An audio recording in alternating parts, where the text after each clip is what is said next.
Today on TimesCast, Syrian refugees flee to Turkey after reports of violence in a border town. Why the Arab Spring did not inspire a mass movement inside Saudi Arabia.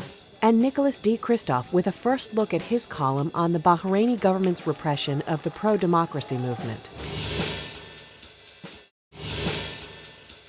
For the first time in recent months, Turkey's leaders have toughened their tone of the situation in Syria as more than 140 civilians made their way across the border into Turkey after severe clashes in Juz al-Shur. Prime Minister had been quite critical of Mubarak in Egypt and Gaddafi in Libya, but when it came to Syria, he had been reluctant because of the stability that Turkey seeks along this 800-kilometer-long border. Now, this recent increase of violence in Syria have changed the tone of the way the Turkish government handles this crisis. But many people were expecting these reforms to be implemented long before, and now think it's just too late. The bulk of the people seem to be coming from Juz al-Shur. What I see here is a sense of uncertainty and panic. I spoke to an 18-year-old boy. His parents had sent them here for their safety. He said that 3 of his relatives were shot right beside him. They are right now being offered help and assistance by the residents of the village. There is some people still in power, very few, but they are very strong, and they don't want change. Prince Talal was making an important point there about the lack of change in Saudi Arabia. I've been here for about a month now, and there has been no sort of collective street demonstrations at all since they started across the rest of the Middle East, with one country after another going off like a Roman candle. And Saudis say there's a few reasons for that. One, of course, is that the King Abdullah, who's personally very popular, opened his checkbook and pledged $130 billion worth of aid in various public projects. He gave all government employees an extra 2 months' salary. He doled out generous unemployment benefits. And there's also going to be 500,000 units of low-income housing built over the next decade or so. But aside from money, there's also a tradition here of kind of using the clergy to make a point. And the Grand Mufti, who is the highest religious authority in Saudi Arabia, rolled out a fatwa banning street protests as un-Islamic. And a lot of Saudis said they're not really interested in regime change here. They kind of want some, basic fixes in terms of housing, which was addressed, unemployment, which was addressed to a certain extent, and more accounting for where the oil money goes, which last year came to about $214 billion.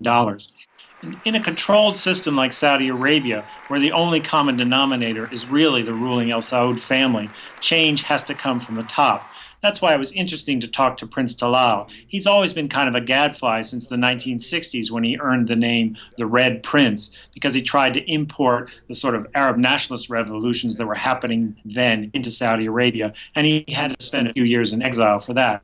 But he still speaks his mind, and as he said, change really is not happening because his brothers, the princes who run the country, are not interested.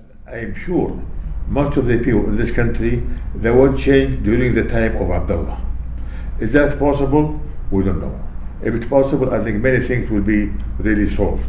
If not, nobody knows what's the future. I'm Nicholas Kristof of the New York Times. I've been reporting a good deal about events unfolding in Bahrain. When I was there a few months ago, I spent a good deal of time with a longtime friend, an artist named Hassan al-Sahaf. And I've just had some terrible news. Hassan has been arrested. He's now in prison.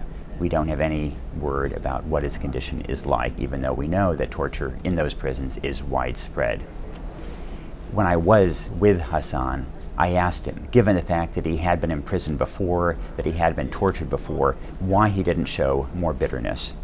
It will not do me any good. What will do me good is to do something good. As a cultural person, I think this is wrong to hold any bitterness in your heart.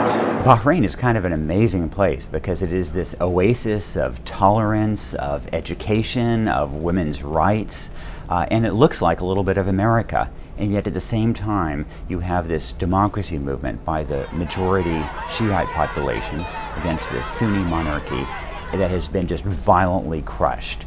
And most strikingly, At one point you had a group of people walking down the road shouting, "Peaceful, peaceful," and with no warning, the government opened fire on them.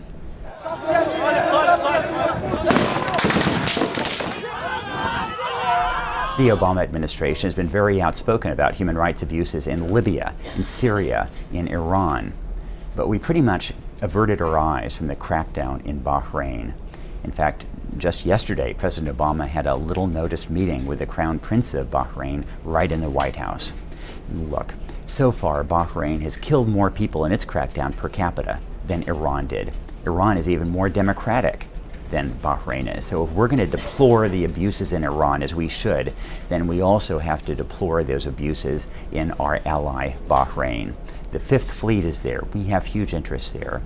And I hope that we can encourage the king to engage in dialogue and to release some of those political prisoners now being tortured in his jails. And among those released, I hope, will be my friend, the artist, Hassan al-Sahaf. Do you think that Bahrain is going to be free at some point?